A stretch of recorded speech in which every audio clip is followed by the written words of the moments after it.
Bom, pessoal, entrando agora no capítulo 4, nós vamos falar a respeito do encaminhamento dos requerimentos, ou seja, da abertura dos requerimentos.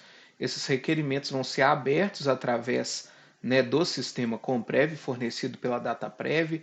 Logo depois que a gente fizer todo aquele processo burocrático, a gente vai ter acesso a este sistema. Então, é responsabilidade do regime instituidor, ou seja, de quem concedeu a aposentadoria, realizar a abertura do requerimento. Caso o RPPS tenha sido extinto e houve uma recriação do RPPS, essa nova unidade gestora é que vai ser a responsável por cadastrar todos esses requerimentos desse período do RPPS anterior que foi extinto, caso seja recriado o RPPS em um segundo momento. A data de ingresso no regime de origem, ela vai ser sempre a data em que se iniciou o tempo a ser aproveitado. Não vai ser necessariamente a data que vai constar na CTC. Caso a gente tenha aproveitado um tempo diferente do tempo total da CTC, a gente vai considerar sempre o tempo que foi aproveitado.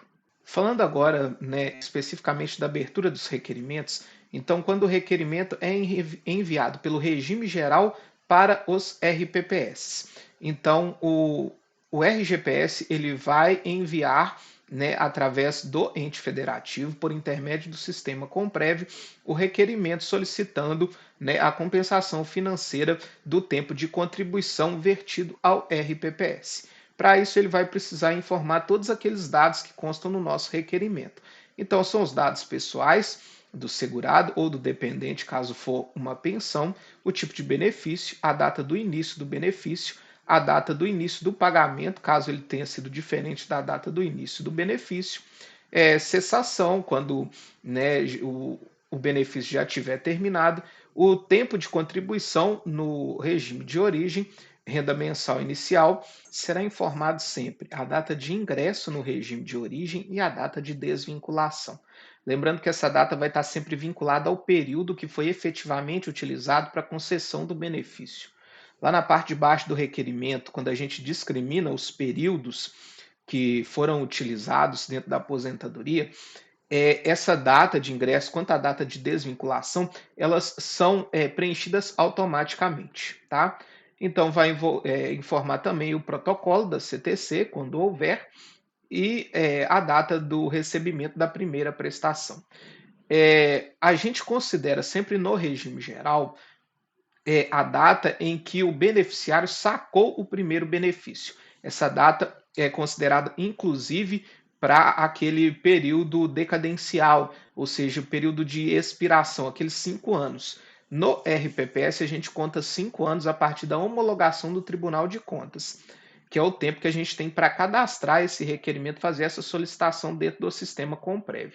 Já para o regime geral, eles possuem 5 anos a partir do primeiro saque do benefício, já que no INSS não existe essa necessidade de ser homologado por nenhum tribunal de contas. O requerimento ele vai ser sempre dirigido ao ente federativo, independentemente do órgão ou entidade que tenha emitido a CTC.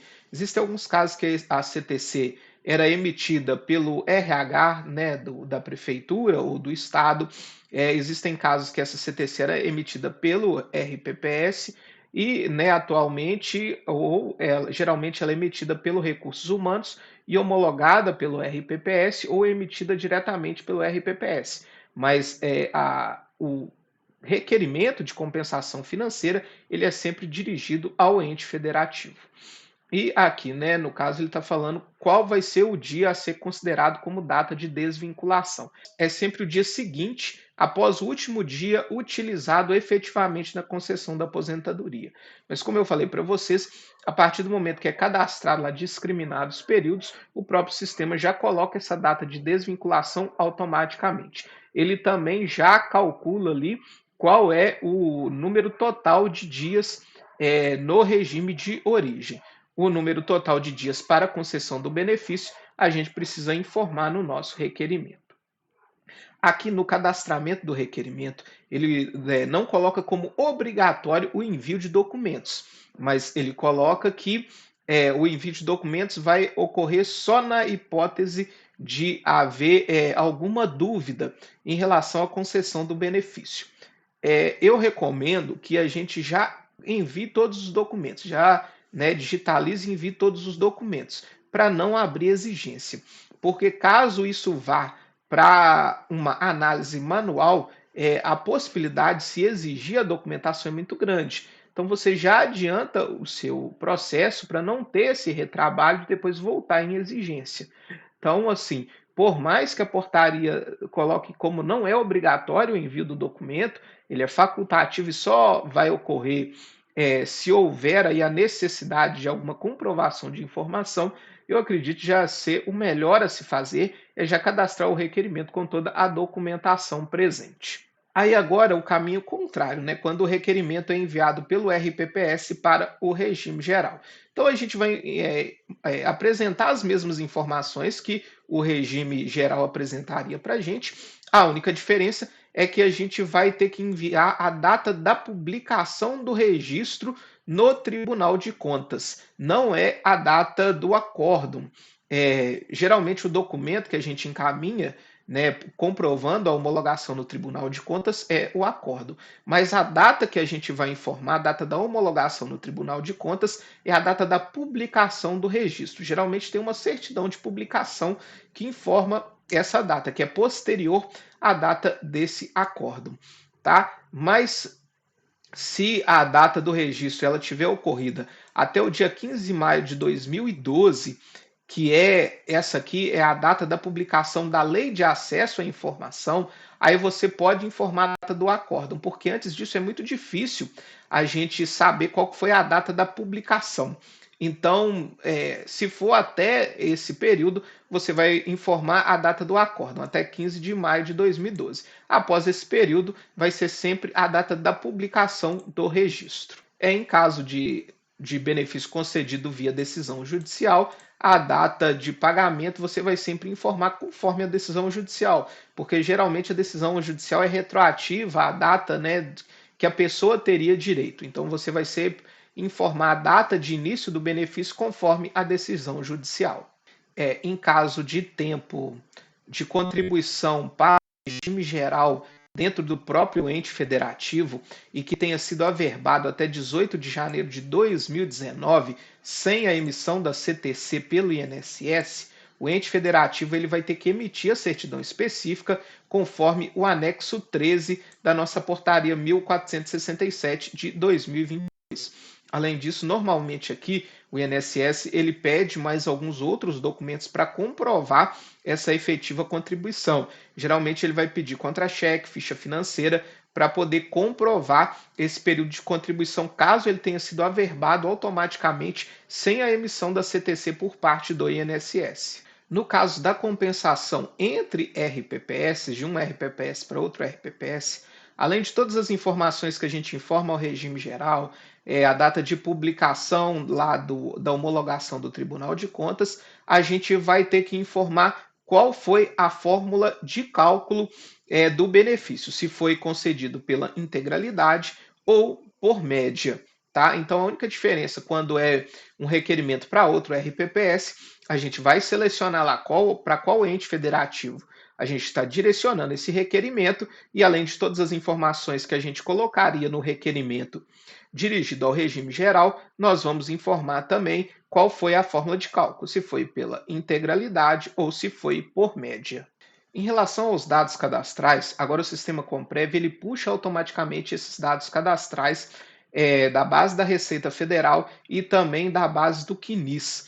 Então, aí da importância da gente manter sempre atualizado os dados dos nossos servidores, porque no momento de realizar o requerimento da compensação previdenciária, os dados básicos, como data de nascimento, nome da mãe, o nome completo do servidor, assim que a gente digita o CPF, ele puxa automaticamente isso lá da Receita Federal e puxa também do CNIS aí o número do PIS ou das inscrições que o servidor teve, PIS, PASEP, o requerimento já puxa isso automaticamente. Então aí da importância da gente manter sempre atualizada a nossa base de dados. O capítulo 5 ele vai dar para a gente algumas diretrizes para a gente realizar a análise da compensação previdenciária. Isso aqui é muito importante a gente ter num instrumento normativo regras que balizem as nossas análises para saber se nós vamos deferir ou indeferir um requerimento que a gente recebe de compensação previdenciária,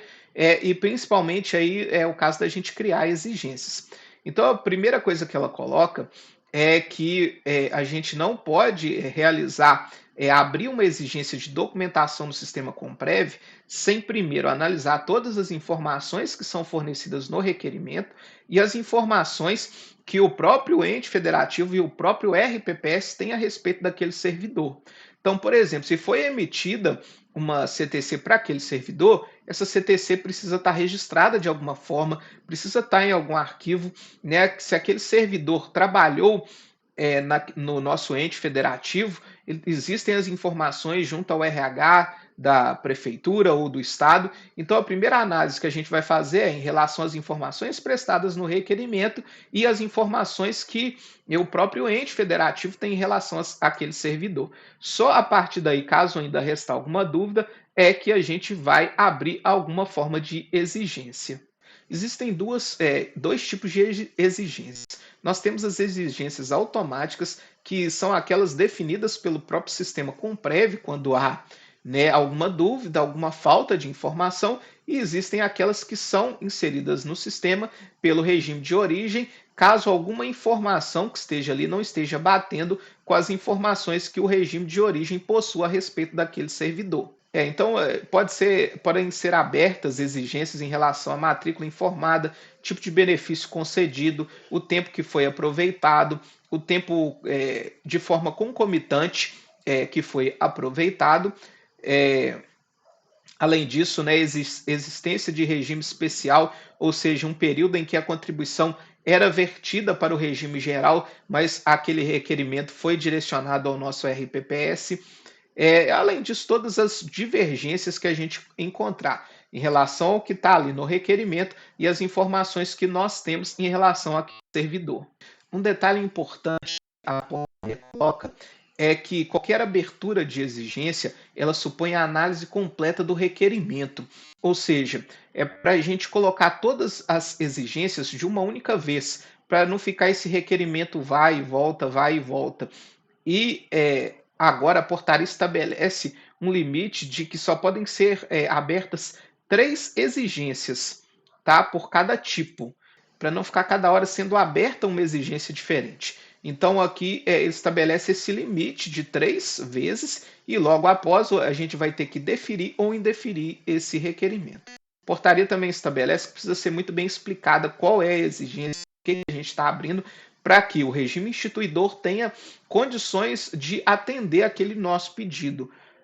Tudo isso vem no sentido aí de tornar mais a compensação previdenciária, para que a gente não fique aí postergando o pagamento, né, da compensação financeira, abrindo exigências infinitas. E a portaria esclarece que a partir do momento que a gente abre uma exigência, aquele prazo que a gente tem para analisar o requerimento, ele fica suspenso até que o regime instituidor cumpra aquela exigência e ela volte para a nossa análise. Quando agora é a análise do regime geral em relação aos requerimentos encaminhados pelos RPPS, e aí aqui fala que em caso de dúvida fundada, o RGPS pode solicitar os documentos, como a CTC do RGPS, o ato que concedeu o benefício, cópia do registro, além de outros documentos. Aqui fala que isso vai ser exigido só em caso de dúvida fundada. Como eu falei anteriormente, eu aconselho a já cadastrar todos esses documentos, se você, né, já tiver aí disponível, para agilizar a análise do seu requerimento. Caso precise, né, já estão lá toda a documentação. No artigo 32 fala que caso, né, sejam encaminhados ao RGPS por entes ativos diferentes, uma compensação que seja do mesmo período vai ser concedida sempre para aquele que tiver concedido o benefício primeiro. Ou seja, sempre que não, né, não foi observado se aquele período já foi utilizado anteriormente, etc., o regime geral ele vai dar sempre preferência para conceder a compensação financeira para aquele ente federativo que concedeu o benefício primeiramente, ou seja, aquele que concedeu de forma correta. Pois se aquele tempo já foi utilizado, qualquer benefício a partir dali que utilizou esse tempo novamente, ele foi concedido de maneira incorreta. A portaria recomenda, né, que nesses casos, caso seja constatado aí esse erro, a revisão do benefício que foi concedido posteriormente, ou seja, que foi concedido de forma incorreta.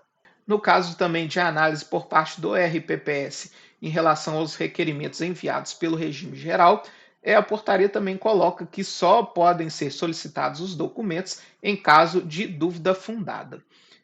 Geralmente, quando a gente vai fazer essa análise, principalmente uma análise manual, que é o caso, né, dos RPPS, para todos os RPPS a análise é sempre manual, é muito difícil a gente analisar sem a documentação, principalmente, por exemplo, o mapa de tempo computado.